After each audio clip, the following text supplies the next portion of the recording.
नयाँ सरकारले, बालेन सरकारले के नेपालमा गरिबहरू बस्दैनन्, गरिबी सकियो, 100% धनीहरू मात्र बस्छन् भन्न खोजेको हो कि न देखाउन खोजेको हो कि गणना गर्न खोजेको हो कि के हो?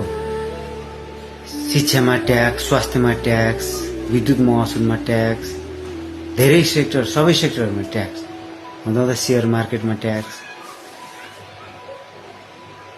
एउटा अभिभावकले ज्याला मजदुरी गरेर राम्रो स्कुलमा पढाउन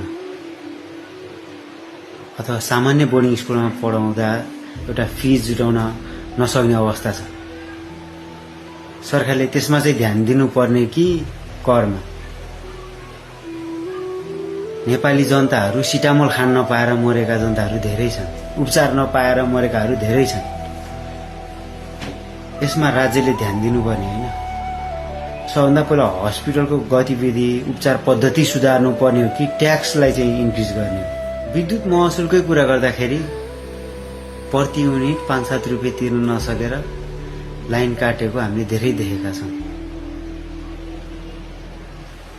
सुनेका छौँ।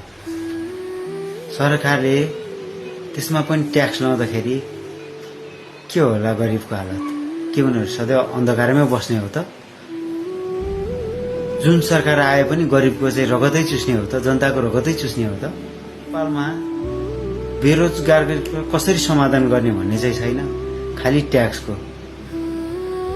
युरोपमा समेत शेयर मार्केटहरूमा ट्याक्स धेरै ट्रेडिङ एपहरूमा छैन। ट्याक्स फ्रीमा शेयर मार्केट ट्रेडिङ गर्छु हैन? यहाँ गर्दाखेरि मैले ट्याक्स फ्री गरिरहेको छु भने सरकारले गर्न खोजेको चाहिँ के हो कि नेपाल सरकारले? शेयर मार्केट यति धराप चिज हो, यति रिस्क चिज हो, त्यही पनि सरकारले शेयर मार्केटलाई चाहिँ कसरी उकास्ने भनेर सोच्नु चाहिँ छैन कि ट्याक्स मात्र